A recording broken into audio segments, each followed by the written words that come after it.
Okay, so I think we will go ahead and get started. And as others join in, they will hopefully be able to catch up. So welcome again to the introductory webinar for the Transitioning Care Assessment Tool. My name is Sarah Johnson, and I am the Knowledge Management Specialist with Better Care Network. Thank you all for joining us today, and we're looking forward to a great discussion on this tool. Before I turn over to my colleague Kelly, who will be moderating today's webinar, I want to just review a few housekeeping items. So first of all, this webinar is being recorded, and the recording along with the slides will be shared with attendees in a follow-up email, and it'll also be made available on the BCN website shortly. So please feel free to introduce yourself in the chat so we know who's joining us today.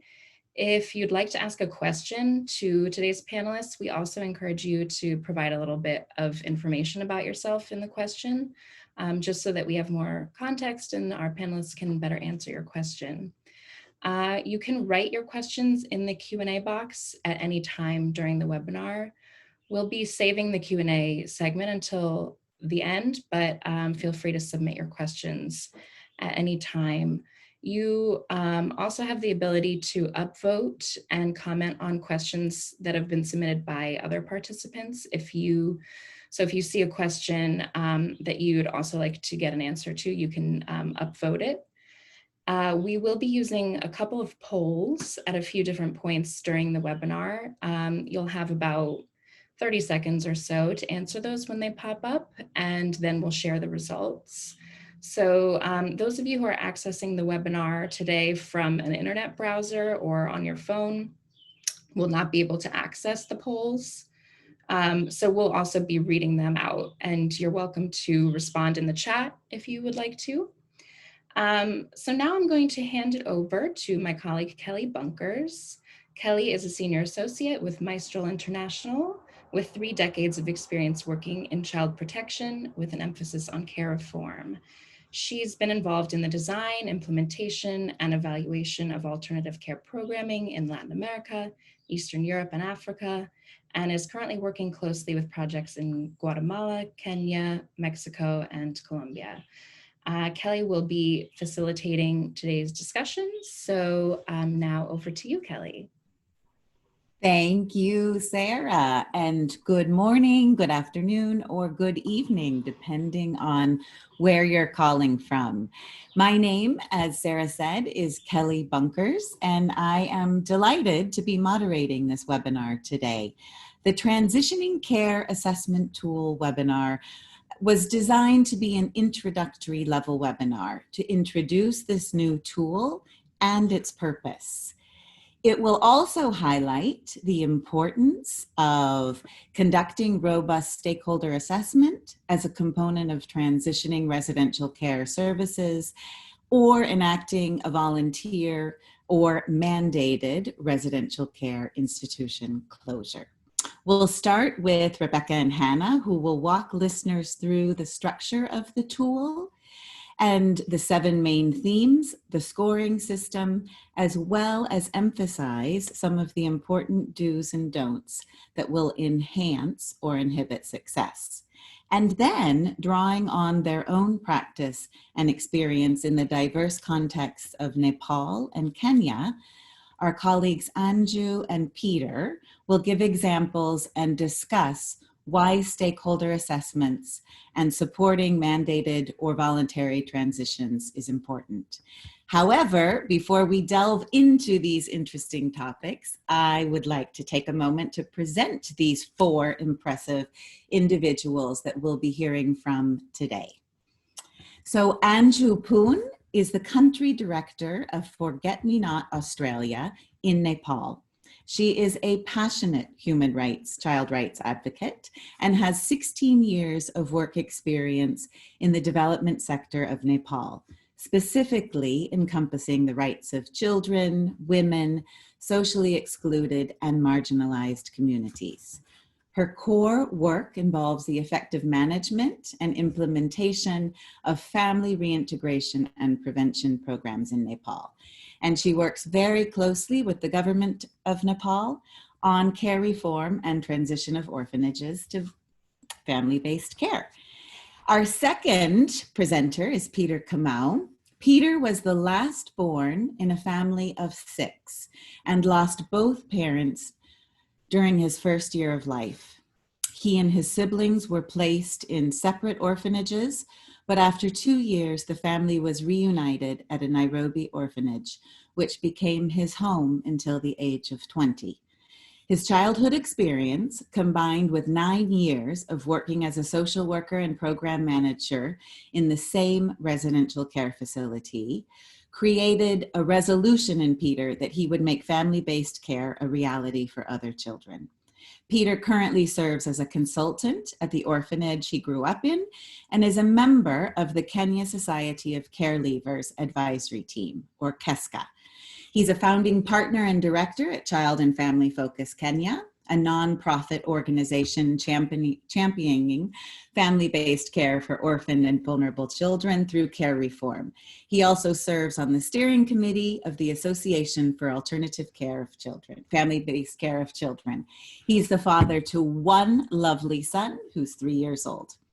Hannah Wong is the Connected Project Manager for ACC International Relief. Hannah has over 20 years of experience working with children and families across alternative care, international development, and disability contexts in Southeast Asia and the United States.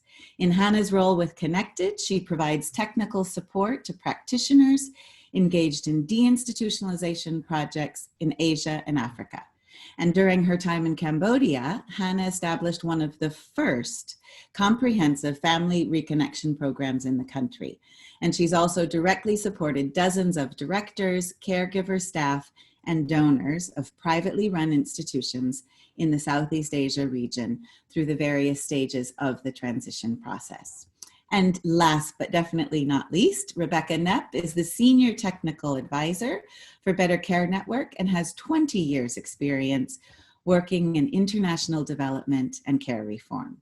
Rebecca is also the co-chair and co-founder of Rethink Orphanages Australia, and together with colleagues has been leading work to see regulatory and legislative measures introduced in Australia to combat orphanage tourism, trafficking, and prevent charity sector and foreign aid funds from contributing towards unnecessary institutionalization of children. Previous to her role with Better Care Network, Rebecca was the joint CEO of ACC International and founded the Connected program. An amazing group, as you can see, that we have with us today. And now I'd like to quickly present the agenda. Next slide, please. We're going to have an overview of the tool that Rebecca and Hannah will present. Then, as Sarah mentioned, we'll have a quick poll, and we hope that all of you can participate. Next, Peter will take us through stakeholder engagement in the process, and we'll hear from Anju about her experience with transition. Then we'll have a question and answer poll, so please do put your questions in the chat box. And finally, we will have another poll and closing. So a very, very full and interesting hour and a half ahead of us. And now, without much further ado, I would like to invite Rebecca and Hannah, who will present an overview of the tool. Rebecca. Thanks so much, Kelly, for those introductions and for setting us up today. And welcome to everybody who's joining us. So I'm just going to start by really going through the structure of the tool and some of the key components and key learnings. And then Hannah's going to really dive into a little bit more on some of the theming and then the case studies that are incorporated throughout the tool. And before we really get into the actual structure of the tool, I just want to spend a couple of minutes to first locate this piece of work that we're discussing today around the transition of residential care services within that overall process of strengthening child protection and care systems, which we all refer to as care reforms, because this transition of these individual services is going to have the greatest and most sustainable impact on children's care and their outcomes if it's connected to those broader, usually national level system reform and strengthening efforts. So we can see here in the image on your screen that if we think about the care system as a puzzle, as it's presented here, it is comprised of a number of different components or mechanisms. And this piece of work around transitioning care services, it's located within that care reform puzzle piece that you can see there in the grey. We can go to the next slide, please, Sarah. And it's there, if you dig into that particular puzzle piece, it's then further located within the part of care reform efforts that is really focusing on deinstitutionalisation efforts. And that's obviously all about changing the nature of the whole service system from one that is reliant on institutional care in response to child vulnerability or family vulnerability to one that is really about supporting children to remain within their families and access family-based care in those cases where alternative care is legitimately required. And therefore, whilst transitioning these services, these individual institutions, is a distinct piece of work, it does need to be done in connection, wherever that is possible, with the government level reforms. And, you know, that means coming underneath the policy framework and the strategic plans, using standardized systems and processes as much as possible where those are already in place. And importantly, linking with the government's gatekeeping mechanisms, data systems and case management systems, again, where they are in existence. And lastly, we need to ensure that these new services that often emerge when we're transitioning, obviously transition inherent to the name, suggests that we're moving from one type of service to another. Those new services that emerge from that process really need to be developed as a part of the transition, contributing towards the service system being transitioned or being deinstitutionalized as a whole, in order to really make sure that what these new services are contributing towards supporting children's holistic rights, which is really best done in accordance with those government level plans. And so whilst it's really common for the residential care services that you might be supporting to go through that transition process, their starting point might be that they're operating slightly outside of government systems or in more of a siloed manner. For practitioners, that transition process is a really good opportunity for us to connect them into the system, which again is really important for sustainability, but it's also an important part of shifting the way organisations operate, particularly from that more siloed charity-based model to one that is really rights-based programming for children. We can go to the next slide, please, Sarah. So when you're out working that transition, when you're working with that individual service provider to transition their service, that the goals of those transition, they can be varied, and there are a number of possible outcomes that the assessment tool that we're talking about today really recognises. And the first one is that one main outcome, and often the most ideal outcome, is a full transition from an institutional service to a non-institutional service. But there are other outcomes that we need to recognise as well, including instances where we might see the closure of that particular residential care service and the safe reintegration of the children, but not necessarily transitioning into an alternate service. And there is also the outcome, which is about the divestment. So the divestment of resource and funding from the institution and possibly the reinvestment of those same resources into other non-institutional services for children and families. So all of those potential outcomes from a transition process, they all make really important contributions towards the objectives of a systems level deinstitutionalization process. And because that's the case, they actually frame and define what we can consider as the continuum of successful outcomes that might emerge from a transition process.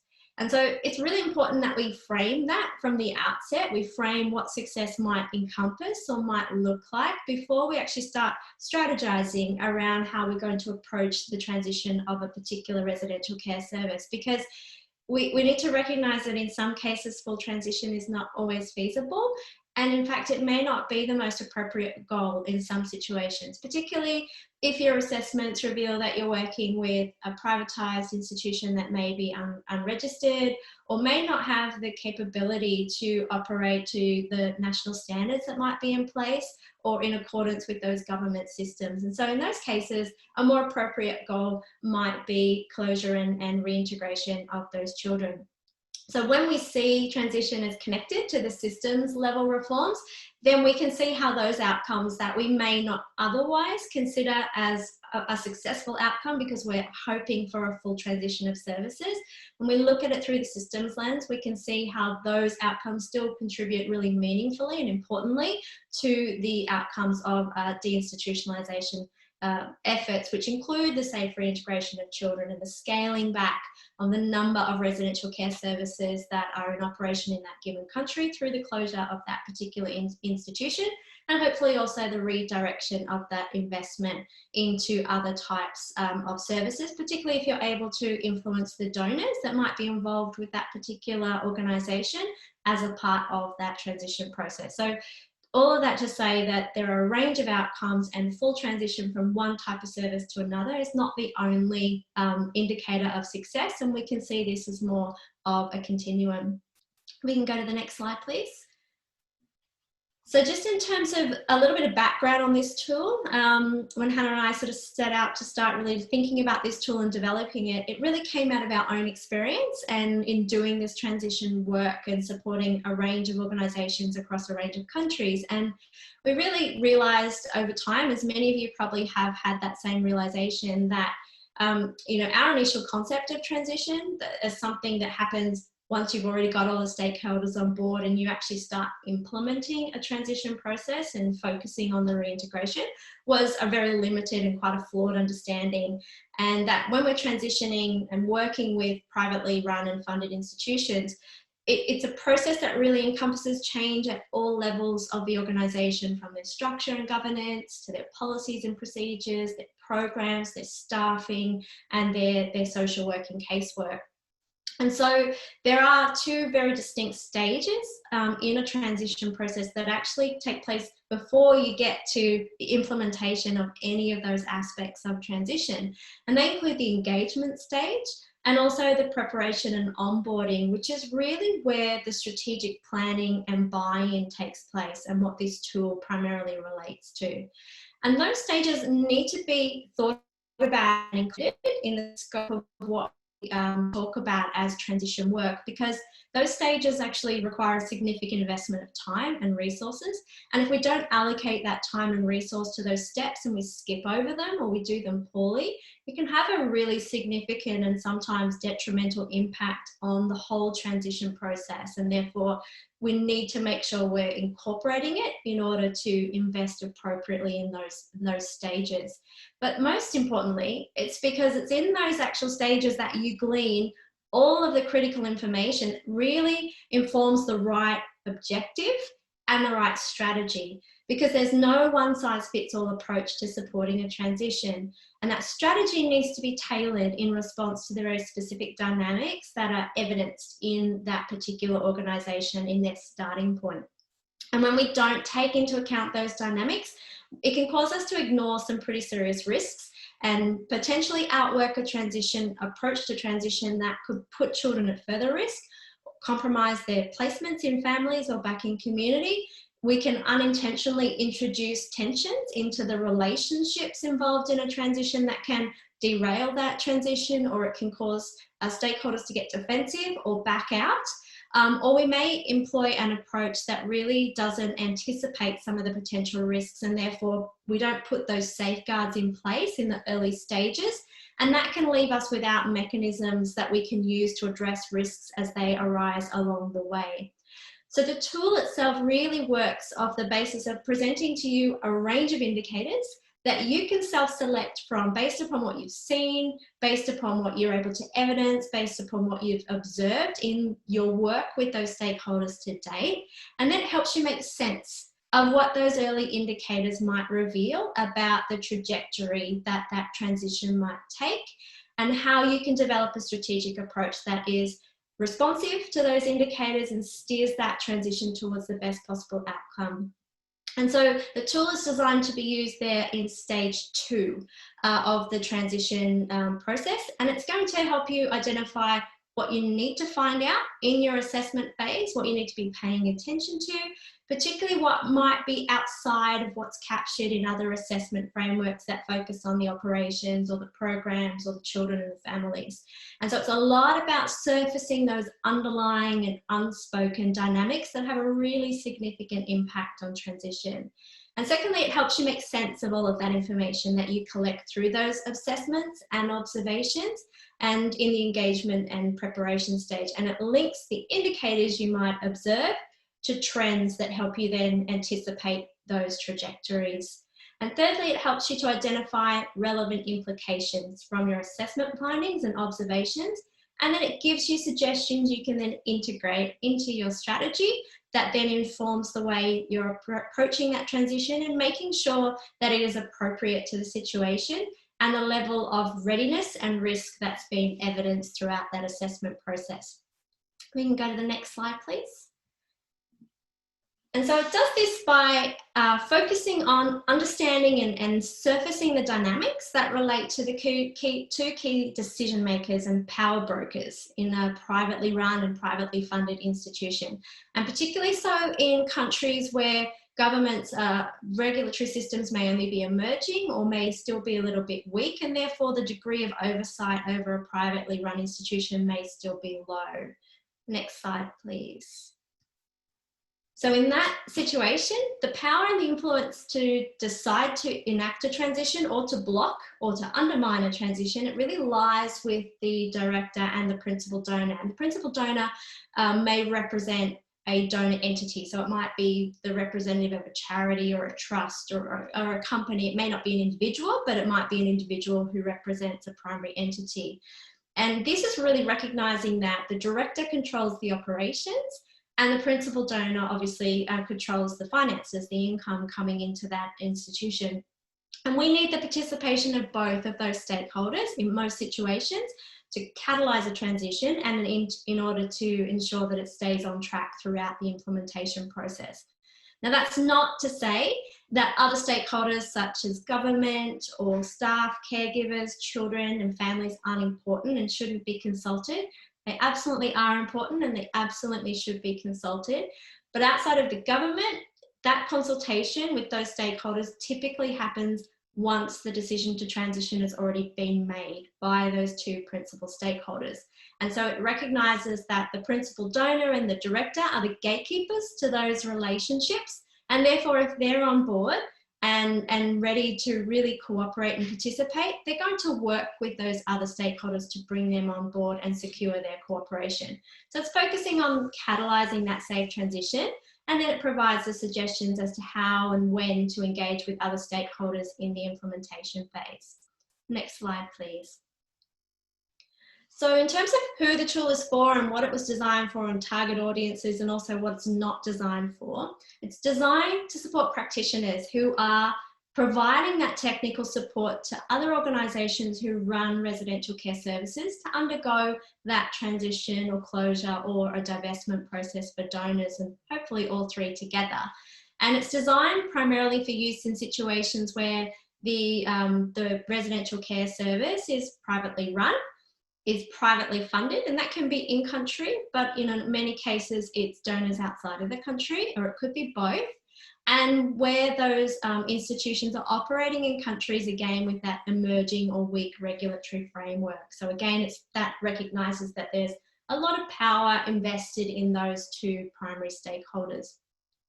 Now, the tool is not designed to be a self-assessment tool. So it's really not geared towards organisations who are out working their own transition of their own residential care service to guide them through that process.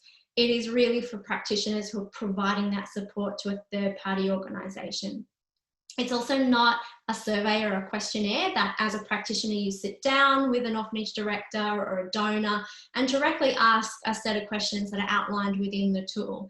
The questions are for the practitioner who's providing that technical support to answer themselves based upon the information that you've gleaned and based upon the observations that you have made. It's not a reintegration manual, so it complements other tools that already exist, and it really focuses again on assessing the underlying dynamics that are generally not captured in assessment tools that focus on operations or programs or social work components.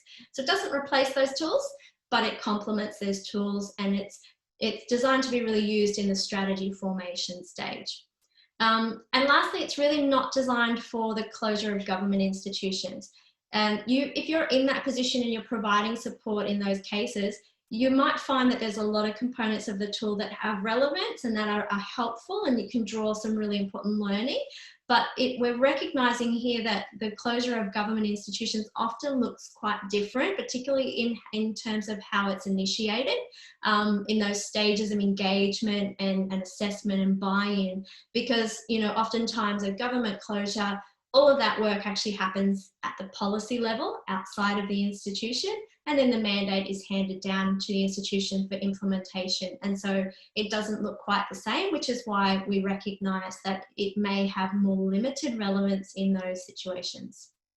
Next slide, please. So the structure of the tool, it's organised around these 7 themes that you can see here in the slides, and they're all themes that have been identified as having a very significant impact on transition work and how a transition might evolve. And Hannah's going to go through those in a little bit more detail in just a moment and give you some examples. So we'll go to the next slide, please.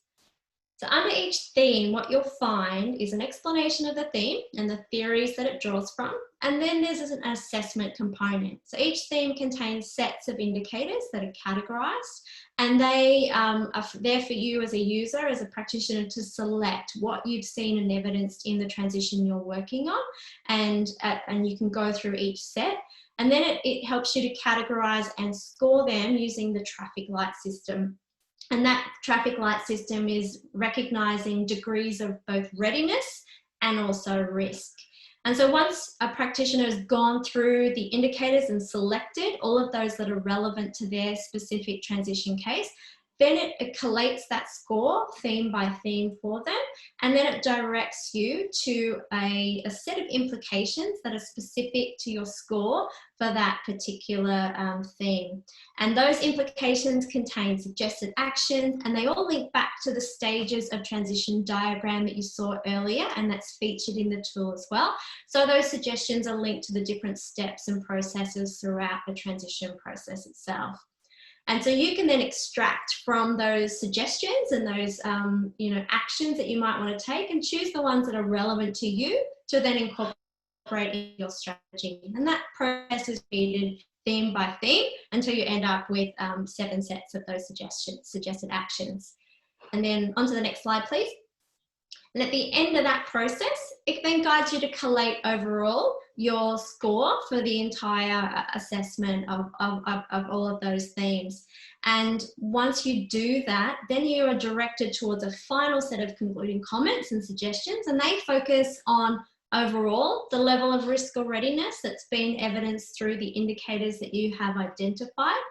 It helps you understand the likelihood of interference or sabotage taking place in that transition. It helps you to identify what stage of the transition you should really be focusing on commencing with.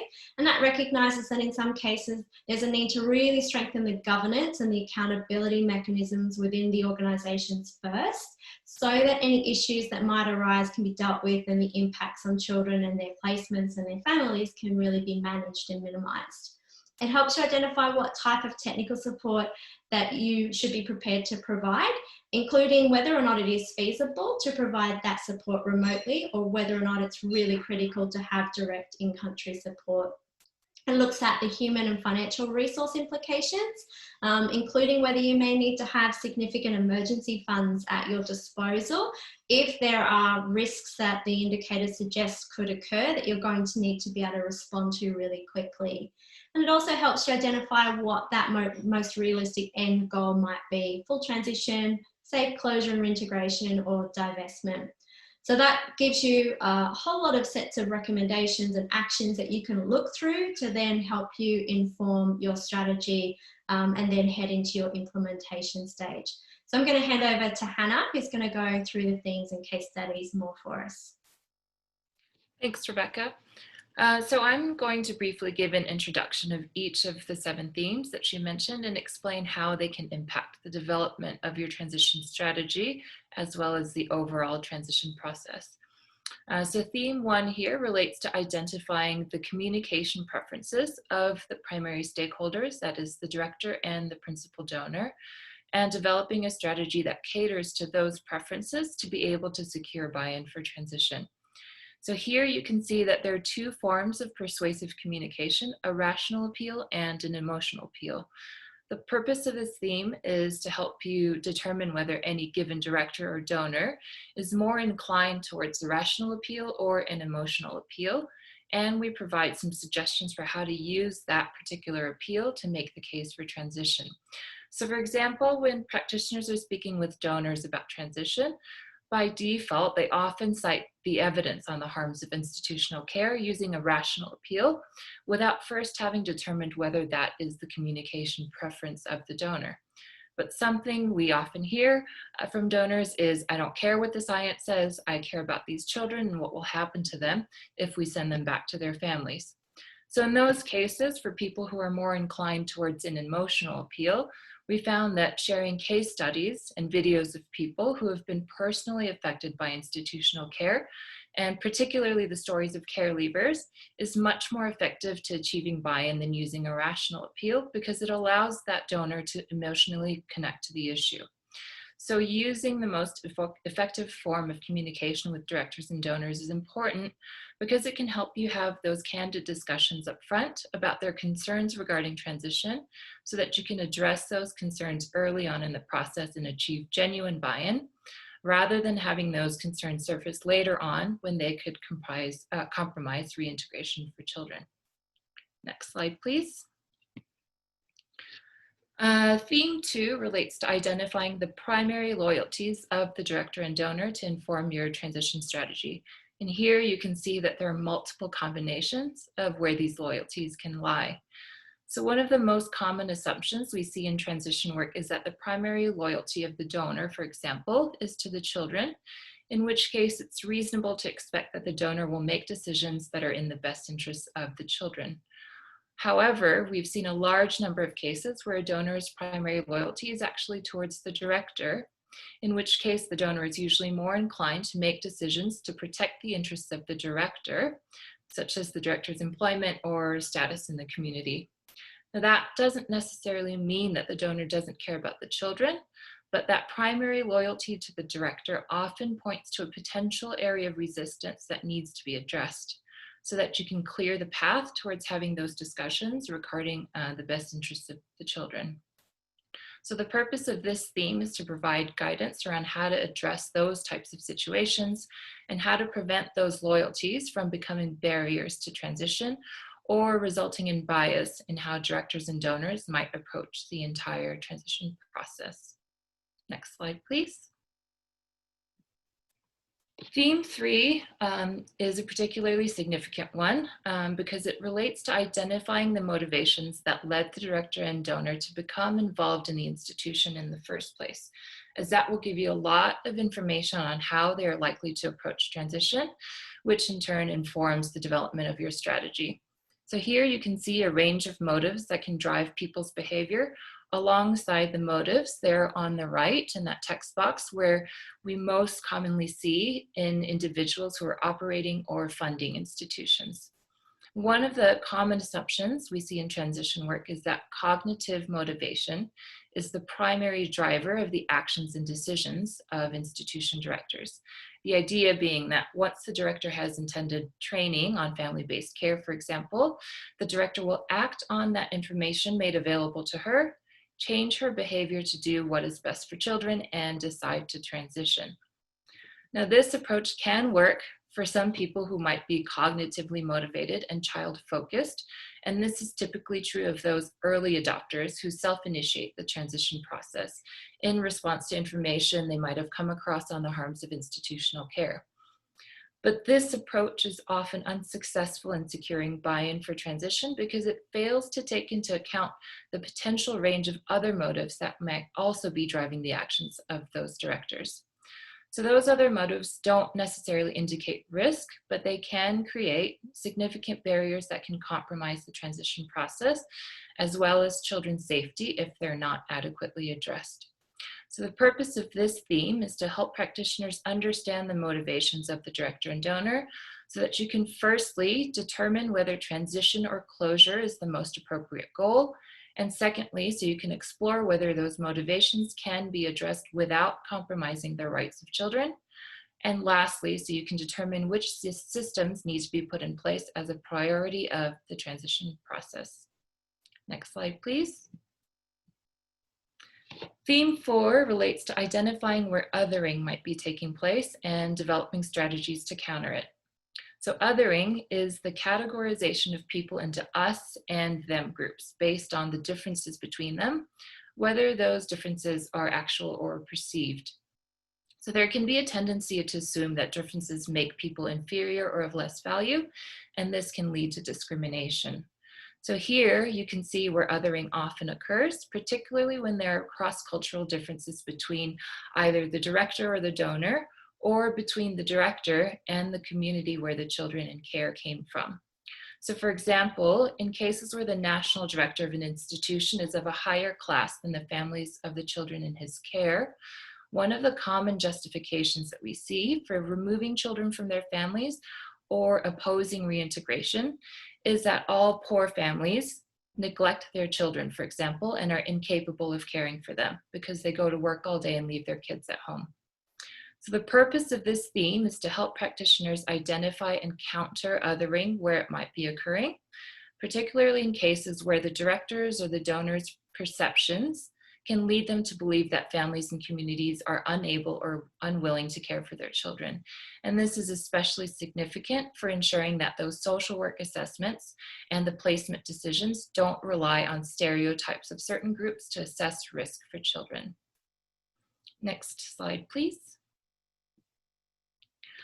Theme 5 relates to identifying whether clientism is present in the context where a transition is taking place and developing a clear strategy to address it. So clientism is a hierarchical system where patrons who are higher up in the system have a role of providing clients with resource and opportunity, while clients who are lower down in the system offer their allegiance in exchange. So in the context of institutions, directors are often the patrons, while families and sometimes even the staff of the institution are the clients. And that's because directors provide families with access to education for their children, for example, or directors provide employment to their staff. Donors are also often the patrons, while the directors are the clients, because donors fund the institution and often provide an income for the director. So in contexts where clientism is present, issues can start to arise when whatever the proposed approach to transition is will force the director to act in a way that is countercultural to that clientism. This is particularly the case when overseas donors or international practitioners may not be aware of the presence of clientism and the social obligations that result from that patron-client relationship. For example, in cases where a director has established his role as patron in his home community by accepting children into his institution, introducing the concept of gatekeeping, we've found, can be a significant challenge and area of resistance. Not necessarily because the director wants to continue to admit more children, but more so because in his role as patron, the director would be failing to fulfill his social obligations by refusing admission to his institution. So the purpose of this theme is to explicitly address these many unspoken social obligations and suggest culturally sensitive and non-institutional alternatives to fulfilling them, particularly so that they don't result in interference with the reintegration process. Next slide, please. Theme 6 relates to determining the psychological ownership the director and donor have over the institution, as there are often significant differences between the actual roles and responsibilities they hold over the institution and what they perceive them to be. For example, in many cases, donors are under the impression that they have legal authority over the operation of an institution when they actually don't. Or in other cases, directors intentionally cultivate that sense of ownership through manipulation. An example of this is when directors have multiple names for their institution, named after each of their donor organizations, in order to lead the donors to believe that the institution is their project and that they are the sole donor, if not the founder. This cultivated ownership often creates a sense of responsibility in the donor to fully meet the needs of the institution, primarily its financial needs. And the purpose of this theme is to provide guidance in how to identify where that psychological ownership lies, determine the roles that the director and donor might expect to play during a transition, and provide recommendations for how to engage both of them in a way that ensures their commitment to the transition process. Next slide, please. Theme 7 relates to determining the nature of the partnership, whether that is contractual or relational, and developing a transition strategy that takes into account all of the previous themes. For example, in cases where directors have taken advantage of highly relational partnerships and financial misappropriation, for example, is eventually discovered through the process of strengthening accountability, there's a significant risk that donors will have a strong emotional reaction, shut down because of the sense of betrayal that they might feel from having been deceived for many years, and disengage from the transition process altogether, leaving the reintegration process disrupted for children.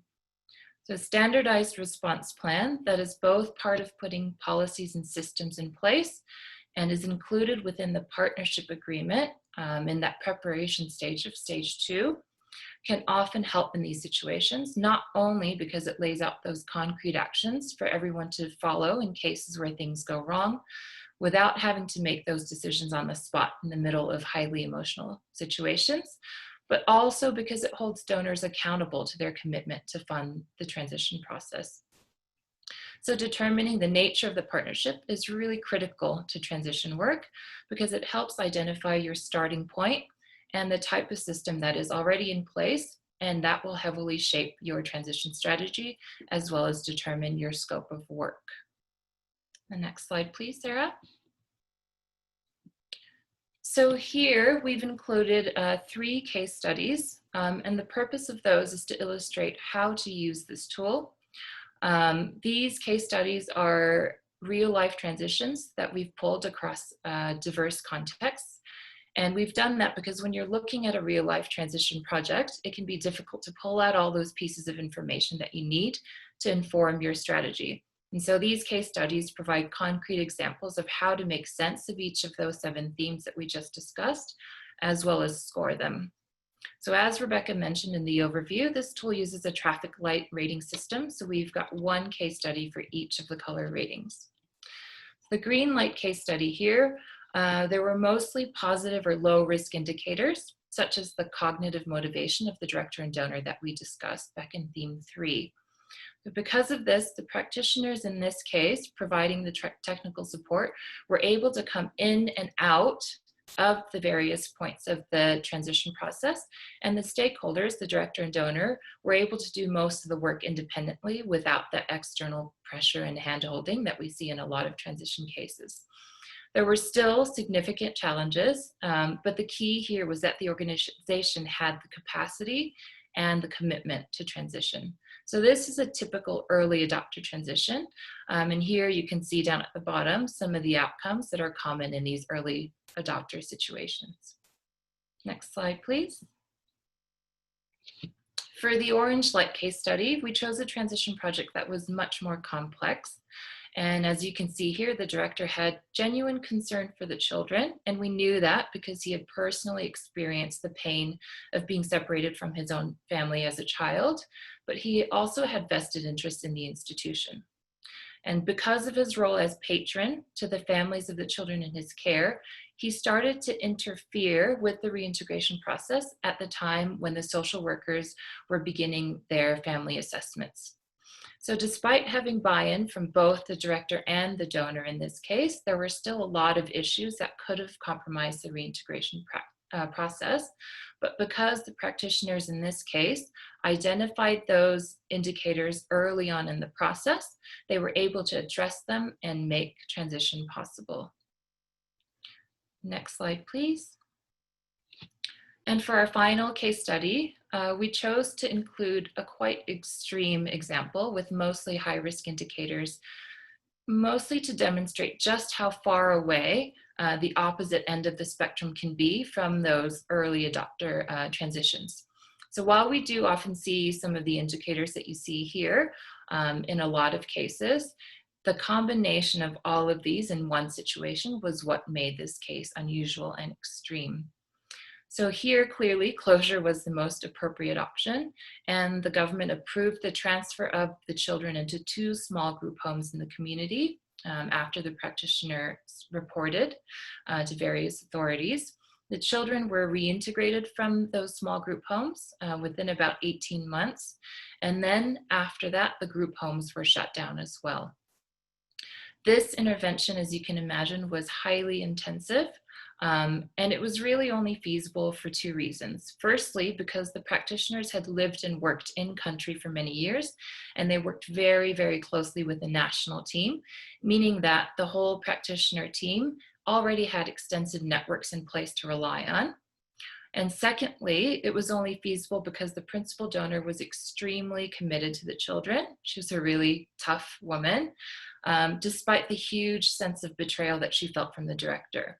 Whereas in many other cases, we see donors walk away from transition after uncovering that level of deception. So here we've just covered a wide range throughout these 3 case studies, and the 7 themes that we went through a bit earlier might seem a bit theoretical, but we do hope that this tool will be useful in helping you navigate the complexity of transition work so that we can see the best possible outcomes for children. And that brings me to the end of our presentation, Kelly. So I'll hand it back to you now. Thanks, Hannah. Great. Okay, listeners, we are ready for our first poll. So you'll see how helpful or relevant is this tool to your work, and how likely are you to use this tool? You should see on the screen the questions with some potential answers. We'll give a couple, well, probably 30 seconds to a minute to answer, and then we'll see the response. Thanks.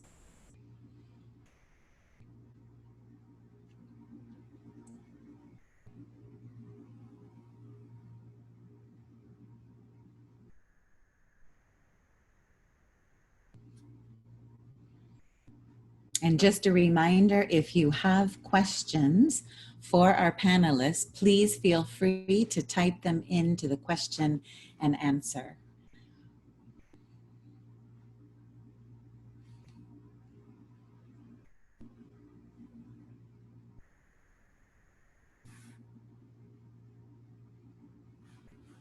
Okay, so how relevant is this tool? 73%, 3/4 of you said very helpful, and 27% said somewhat. How likely are you to use this tool? 66% and somewhat likely. And related to this, there was a question in the chat box about translation into other languages, which is in the plans. So that's extremely positive news and might also help for those of you in countries where different language will be important. Okay, thank you for that. And now I would like to introduce Peter, who will present on the relevance of stakeholder assessment in the strategic planning process. Thank you, Peter. Thank you, and greetings to all the 115 plus participants on this webinar. And many thanks to the Better Care Network, Changing the Way We Care, and Connected for inviting Child and Family Focus to be a part of this webinar. As Kelly mentioned earlier, my institutional care upbringing and the work experience. Yeah, to the first slide, please. Yes, thank you. As Kelly mentioned earlier, my institutional care upbringing and work experience with my old home and other children's homes continues to compel me to play my part in working towards making family-based care a reality for children in institutional care, but at the same time, putting in place the requisite safety nets in communities to prevent children from being unnecessarily separated from their families. Next slide, please.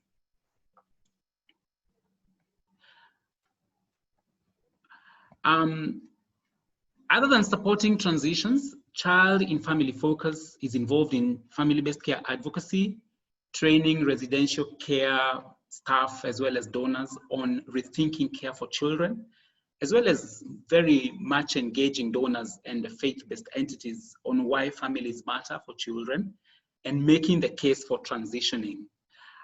We also were privileged to be a part of a team that conducted a feasibility study and evaluation of 2 residential care facilities that are run by an international faith-based entity in the year 2018. Kelly was part of the team.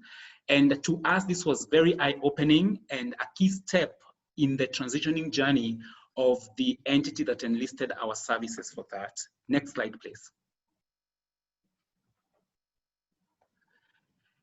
It delights us big time as an organization to see those that we engage with taking very practical steps in ensuring that children are raised in safe and loving families. 2 of the pictures projected on the screen were taken after a training session with staff and donors from 3 orphanages in Kenya. And the one at the bottom right was taken during an assessment visit to an orphanage that houses around 40 children that called on us to support and work alongside them in transitioning and ensuring that children benefit from family-based care. And I'm really pleased to see a lot of some of these orphanages that we've worked in are part of this webinar today. And it really is a great, great delight. Next slide, please. Stakeholder assessment to us is a vital process. And it is not just to our work, but it is vital in any undertaking or project. And it lays the much needed foundation for successful transition. If not done right, then the subsequent processes will be disastrous and do more harm than good. And assessing stakeholder relationship plays a key role in getting all on the same page as far as what we are working towards achieving together is concerned. And remember, it takes a team. It does not take an individual. It is a team effort, and all have to really be pushing in the same direction. And as you can see on the screen, we have a boat and many little boats inside. And this is not the scenario we want in any work or project, even as far as transitions are concerned, whereby people are on the same boat, but each stakeholder has their little small boat, totally clueless on the vision, on the mission, and their role towards the realization of the best interests and outcomes for children.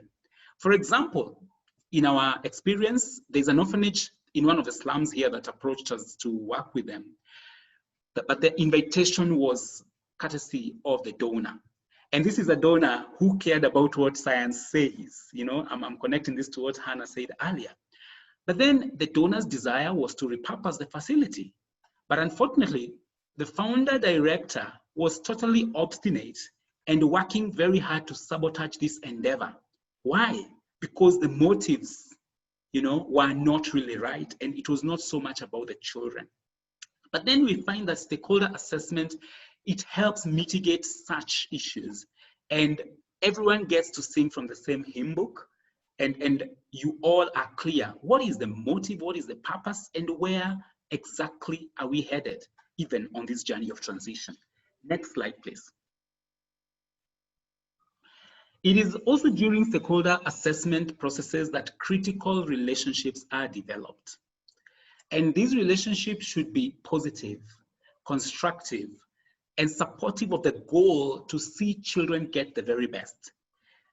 These relationships, as part of these relationships also, we are able as practitioners to affirm and motivate residential care directors and staff to become better and show them that the potential they have is great. You know, a lot of them don't see the potential that they have, or even the potential of these establishments or children's homes that they run in serving even greater needs in the community, apart from having to institutionalize children.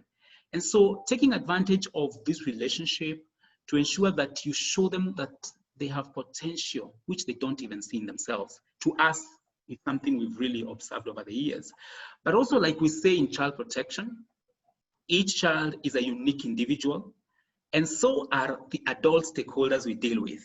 You know, if we use that rule for children, remember to also use it for the adults, because they are unique individuals with their own ego issues and temperaments. And so you are able to know how to handle each particular stakeholder based on what they have indeed presented themselves during the assessment phase. But at the same time, stakeholder assessments accorded us the opportunity to know the human being behind the position or title. And this helped us know how to engage each stakeholder in subsequent stages of the transition. And from our experience, a condescending, know-it-all or demonizing attitude will unfortunately cause the process to end as soon as it started, you know? So we have to go in with the right attitude and posture. Next slide, please. Without stakeholder assessment, it will be impossible to know who the key stakeholders are, what inspires and motivates them to do what they do, and how children end up in the residential care facilities they are affiliated to, amongst other key facts that will help us strategize for the transition. During my college studies in journalism, which was my first course, I was taught about the 5 W's and 1 H formula: who, what, why, when, where, and how. And just like a news item or story is not complete till these 6 questions are answered, so is the case with planning for transitions. Because stakeholder assessment gets us to understand the modus operandi, the power dynamics, the interests and influence of different players in the residential care facility, and in turn enables us to navigate any stakeholder related threats, you know, and that is something we've gotten even from our experience working with orphanages in transitions. Next slide, please. Assessing stakeholders enables us get to know the needs of different stakeholders and influencers. We get to accord them an opportunity to express their fears, their concerns, and also allow them to front ideas that are targeted towards this end goal of having children end up in families. And this makes the process participatory and not one that is disenfranchising or alienating. And all this is for the sole purpose of managing expectations and building a bridge that connects all interests to the best interest of children. In the context that I and the team operate, there is a huge reliance on institutional care. And in some instances, we have had to deal with defensive and very skeptical people. And it felt like we are on one end of the extreme, one end of the spectrum, and they are on the other. And this gap must be very tactfully bridged, because we must have children in mind at all times and know that any action, any decision will definitely be impacting on the lives of children. And so in closing, in all processes, we must always uphold integrity, be accountable, and remember our duty of care to the children we are called to serve and to protect. And that was very brief, and of course, we'll be learning more as we go along. But I now invite my friend Anju from Forget Me Not to present on government-mandated and voluntary transitions in Nepal. Thank you very much. Thanks, Peter. Are you all able to hear me?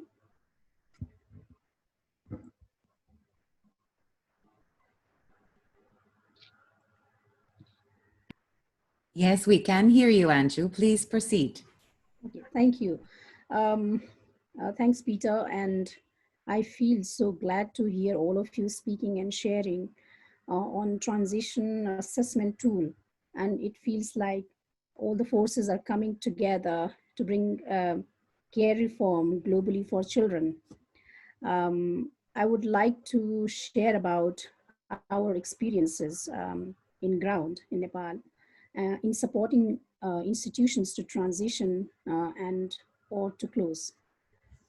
Next slide, please.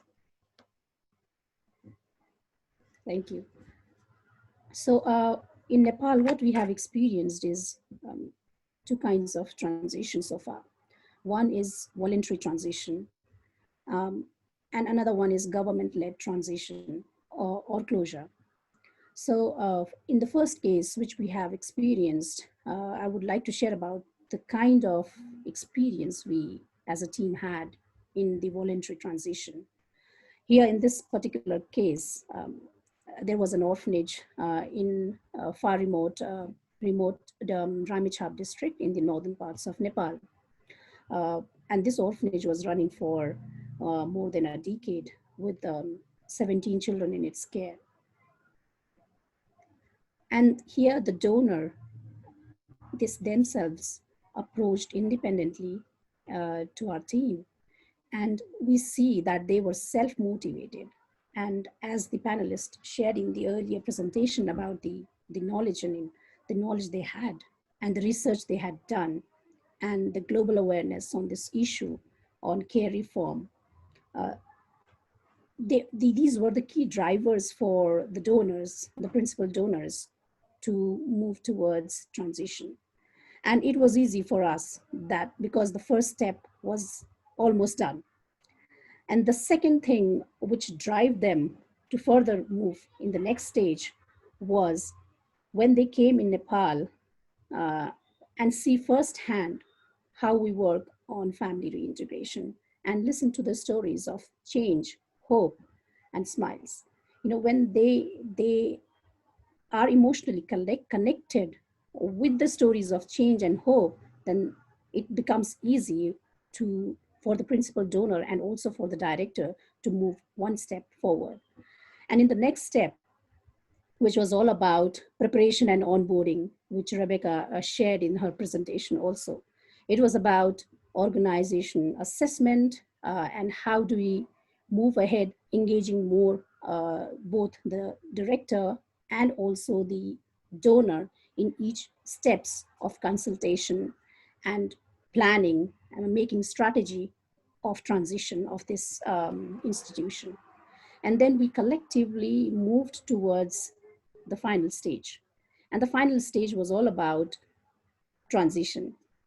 And that was the most exciting time when the donors are on board, when the director is on board, and most importantly, during this whole process of stage 1 and stage 2, the children were in the forefront. They were the core.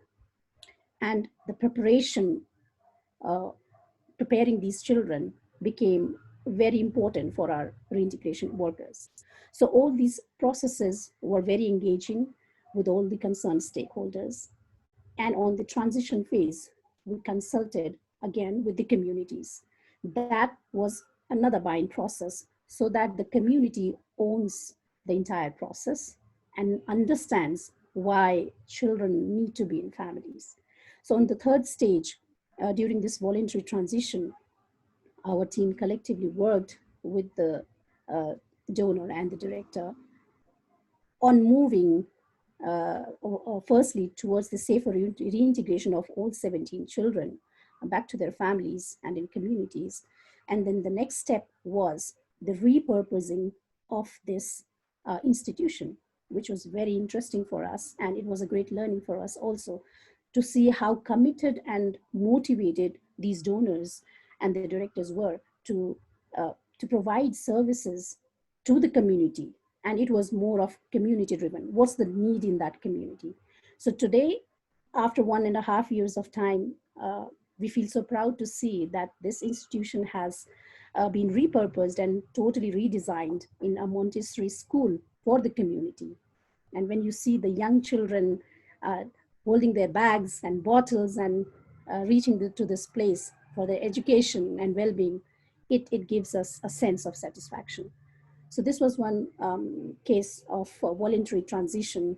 And that is why, you know, this transition assessment tool is so important for the practitioners and social workers like us to really understand the nitty-gritties and the need for tailoring of the assessment tool. And then we moved ahead towards the learning of government-led or mandated transition, which was previously planned as closure, but it turned towards first step as transition. Next slide, please. So our experience in the second transition, which was fully led by government, it was about transition, And it was for the first time in Nepal was happening, that government was leading in the transition of such a large scale residential care, where over 300 children were living here. And you can see in this picture how crowded was this residential care. And you can imagine how child protection issues were all violated there. You could imagine the child protection concerns. So in this particular case, where the government was the key lead, here the assessment of this residential care was previously done by the government itself in several occasions. But the biggest challenge for the government to transition or to close such institution was about the resources, was about the large number of children, and how do we transition? How do we do such large scale transition, which Nepal never had experienced or piloted? So this was a key opportunity for organization like us to come on board, to provide our technical expertise and also necessary resources for this transition. So here, it's definitely not an easy road in this particular government-led transition. There are many hiccups. Still, the work is in progress. There are challenges like decentralization of the government, where the already child protection officers who were already educated about this issue, care reform importance. Now there are new people on board. So it is the big task for our integration officers and for our team is to now again educate and let these newly assigned officers to understand why families and why not institutions. So that is why the work here, which we are doing in government-led transition, is the stages which we heard from Rebecca and Hannah and then Peter, that when the government-led transition happens, the stages which we shared earlier, it doesn't fall in that line. So it happens when there are extreme cases. It happens when there are lack of resources and pulling towards the actors who can really support in such transition. So here, still we understand that there is a lack of engagement, key engagement with the principal donor in this government-led led transition, and the lack of engagement, the deeper engagement with the directors. So that is one key challenge right now we are facing. But still, I'm very happy to share with you all that at least, like right now in this picture, you can see 310 children, but right now, as of today, this number is halved. So around 160 children are already back into their families, into their villages. And while I'm talking with you, they are happy, smiling, and maybe about to go to have dinner and then to their beds with their parents. So these are some of our experiences in voluntary transition and government-led transition. And when we go and find the families, sorry, next slide, please. So when our team, they go and find families and get the pictures, the stories, the reaction, the first-hand reaction from the families when they see the photos of the children firsthand, and they connect with their children after so many years, we video record that if possible, we're taking their consent, and we show it to the concerned local authorities and the people who make decisions for the children. So we collect evidences and bring it to the authorities so that we can advocate and lobby to bring care reform in Nepal. And it's not an easy process, we all know. And for that, there is a need of a strategic plan, a deinstitutionalization plan, a policy and plan in place, so that the transition happens in the best interest of the child or any child. Next slide, please. Yes, educating the stakeholders, the donors, the funders, the individual sponsors, so commonly the people who are there, generously investing their money for the children globally, not only in Nepal. It's so important to tell them, to make the emotional appeal, as well as showcasing them the success stories. It is so important to educate them so that we can keep families together. Next slide, please. Education and awareness to stop family separation. Gatekeeping, as part of gatekeeping, this is so important. This is in the picture, this is our reintegration manager, Surendra. He's a very happy guy, singing a song in local language there, sitting among the community people. And his song is all about children in families. So this is so beautiful to see how when your messages goes and connects to the hearts of the people, the families, they are the one who will say no to the trafficker. They are the one who will be saying no to the local authorities and asking them to bring services for their families so that they are always together. Next slide, please. So all this transition, whether it's voluntary or government-led, this is all for children. This is all to protect the rights of children, their basic fundamental right to families. And thank you so much for listening. Thank you. Thank you, Anju.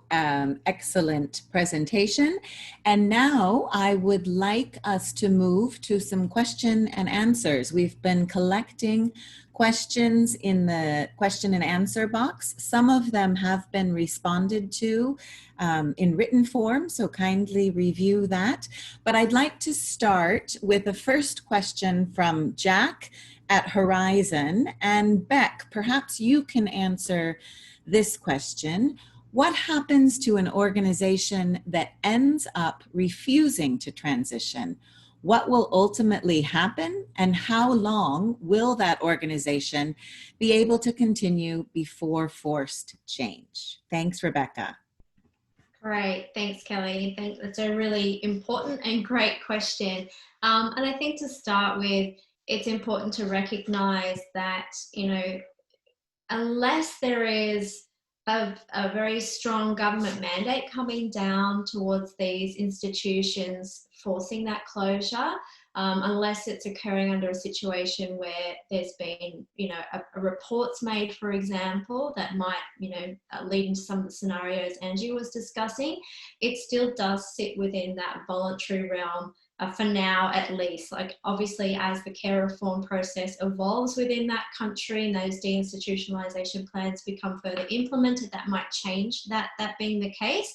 But whilst it sort of sits in that voluntary category, it's really important to recognize that is the case. But also then the tool really helps you to try to identify all your entry points. So there's multiple entry points, and sometimes by recognizing the different entry points and the different pressure one entry point might put upon another, it is how you can catalyze change even when there is some resistance or a degree of resistance, but also digging into where that resistance is coming from and seeing whether or not those are resolvable issues or not. And if they're resolvable issues, then that's about the formation of the strategy to show that the concerns that might be leading to that resistance can be incorporated and addressed appropriately. But sometimes they are concerns that can't be addressed. They might be commodification of children. It could be trafficking, for example. They might be very serious things, and that's when you would take a different tactic, which would look at are there avenues to report? Are there avenues to go down that more,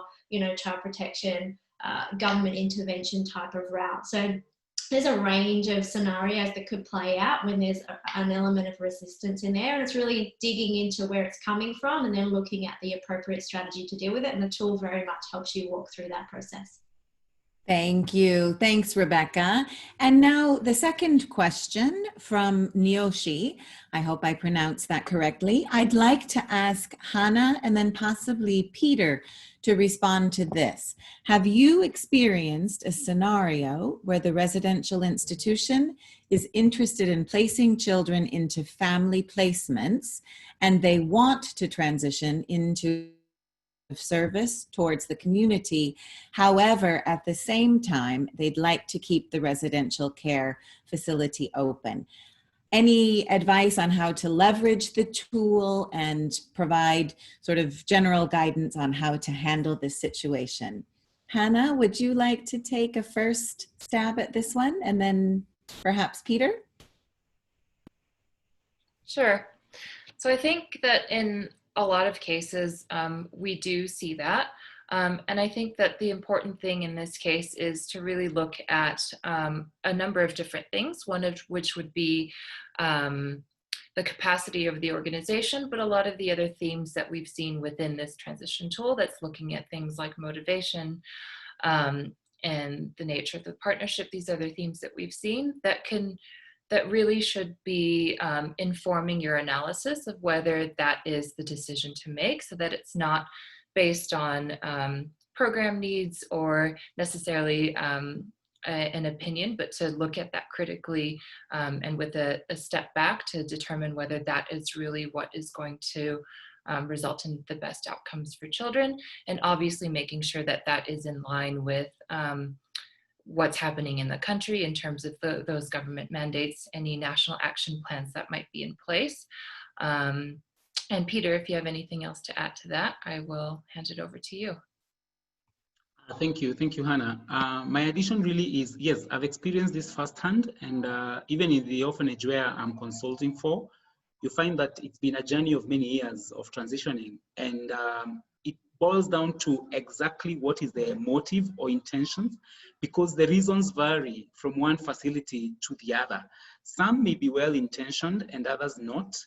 And for example, in my context, we have not yet a very well-established foster care system that would mitigate having to have children end up in institutions for like 6 months before adoption arrangements are made, if at all family tracing has not succeeded. And so you find that for such a category of children, there would be need for this kind of place, even as Kenya is still working towards ensuring that we have foster families recruited and they are waiting, etc. So the reasons vary, but yes, there are so many that are engaged in family placements, they're engaged in supporting children in the communities, but still they have their doors open for any emergency cases. Excellent. Thank you. Thanks so much, Peter and Hannah. And now I'd like to read a question from Robert of Stahili. Do any of the panelists have tips on how to create buy-in for transition in a situation where rapid reintegration or return has taken place without due planning or preparation, as we have witnessed in Kenya and other countries as a result of COVID? So I'm not sure, perhaps Rebecca, would you like to take a first stab at that one? And then some of our other panelists might jump in. Thanks, Rebecca. Sure, absolutely. That's a really great question, Rob, and very relevant to time. The tool preceded COVID and wasn't written with that in mind. But I think the first theme on making the case is probably really relevant to that particular situation, because, you know, one of the things that I think the current situation with rapid reintegration that's taken place due to COVID shows is sometimes the gaps between what donors may understand of the children and their situations versus potentially what their realities are. And so being able to wrap some of that information around, you know, particularly if the donors were under the perception that the children were orphaned or didn't have appropriate care that they could return to, and then this situation has revealed that there are families in the picture or there are different dynamics that they may not have been aware of, you can utilize that information in making the case for the transition and helping them to see that this is their ability to you know, actually use what's taken place to progress efforts, to take those next steps and next stages. So it's that, you know, can we use what's taken place, look at both their motivation set, but also how they're perceiving this information, that making the case example or theme, to then pivot, to help them to pivot, you know, expose some of the potential myths or flaws in their thinking that this has brought to the surface, and use that to try to redirect them. And also bringing down, you know, information around the changes that are happening within the government and how this just further highlights this. So oftentimes with donors, it's helpful to be able to say, your options are not just keep doing what you're doing. These changes are coming and they're going to keep coming. Your decision right now is how you want to pivot. And it's probably going to look like one of two things: towards a transition out of residential care or towards some kind of more specialised service, if the government's allowing for that within their end framework. And so getting them to recognise that and then using that information to make the case might be one way of approaching it. Peter, I'm not sure if you have additional. I also see that people are responding, participants are responding to some of these questions. So there's some lively back and forth going on. I'd like to, Peter, do you have something to add? Just to mention that COVID-19 has brought quite interesting dynamics to matters of care of children, etc. And yes, there's some steps that organizations took in response to the directives, for example, in Kenya.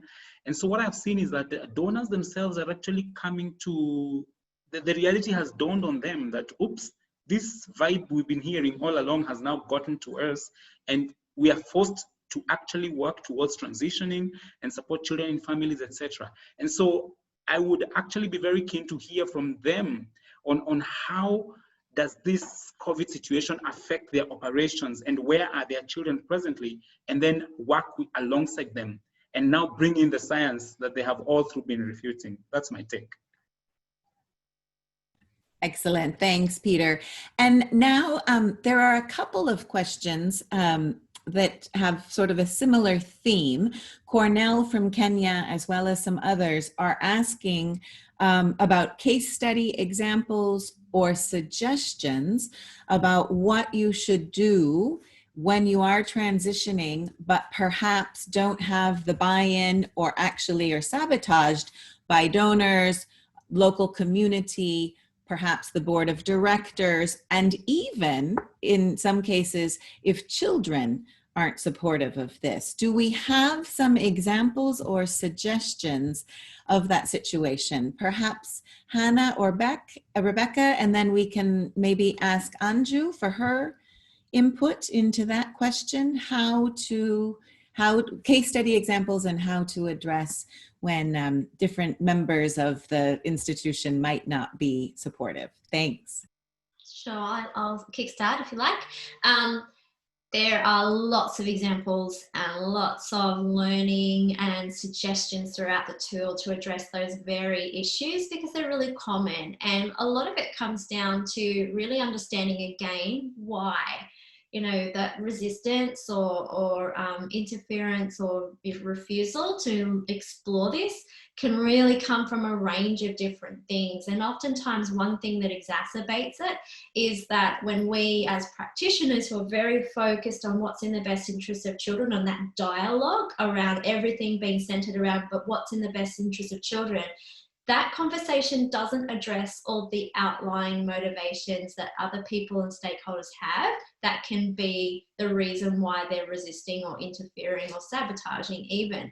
And so if we don't explore what they are and then address them, we're actually going to see that sabotage take place, and it's a very natural reaction to having unresolved concerns or unresolved motivations that are not always, they're not always, you know, really bad or difficult to understand. They're often about self-preservation. Where's my income going to come from if I am no longer an orphanage director? Or, you know, how am I going to provide for these staff if we don't have an institution that we're running anymore? And so digging into what they are and then trying to broaden what you discuss when you're bringing stakeholders on this journey with you. So you're hitting at all those motivations, you're eliminating a lot of resistance by doing that.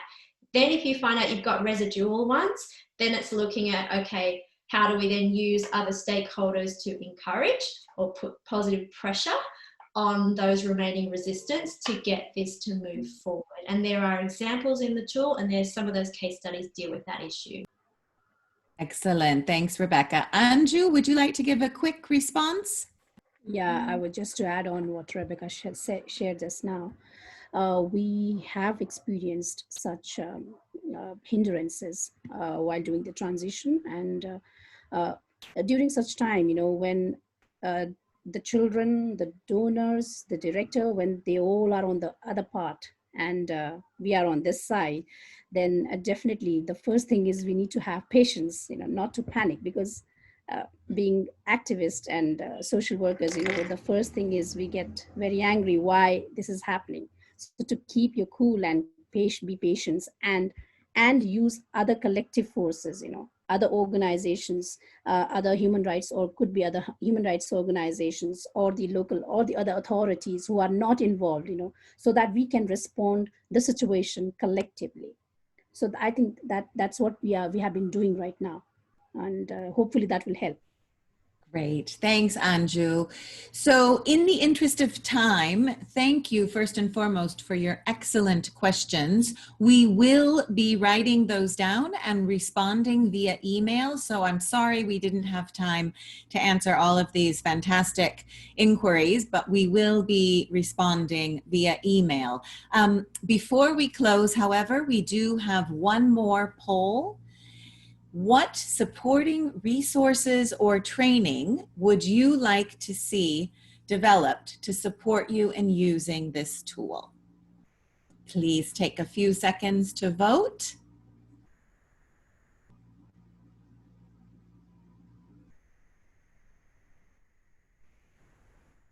And the responses are more webinars, tutorial videos, virtual or in-person training, case studies, or other, or nothing.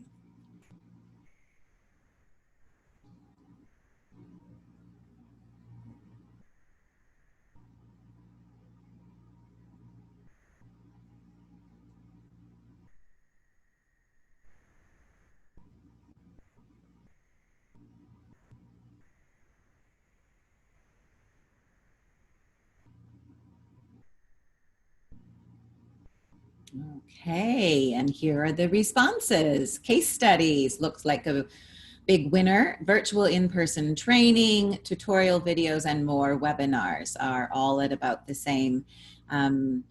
Great. So this is very helpful for our panelists in terms of sort of thinking about next steps. Okay, and Sarah, next slide, please. I would like now to thank all of you for joining us today, and our appreciation to our 4 presenters. Thank you for presenting this great information and providing us with a comprehensive overview of the tool, as well as some of your experience in transition. We also want to thank our participants. I've been looking and it looks like we have 14 or more countries represented on this webinar. So thank you so much for taking time out of your busy schedules and joining us. If you like what you've heard today, please do note that the recording of the webinar will be shared on Better Care Network. If you have colleagues or others that might be interested in listening, please do share the link widely. We'd love for this to get out. And if you have any further questions or comments, we do share the emails of our presenters in the slide in front of you. Thank you again for joining us, and have a lovely rest of your day or evening. Thanks.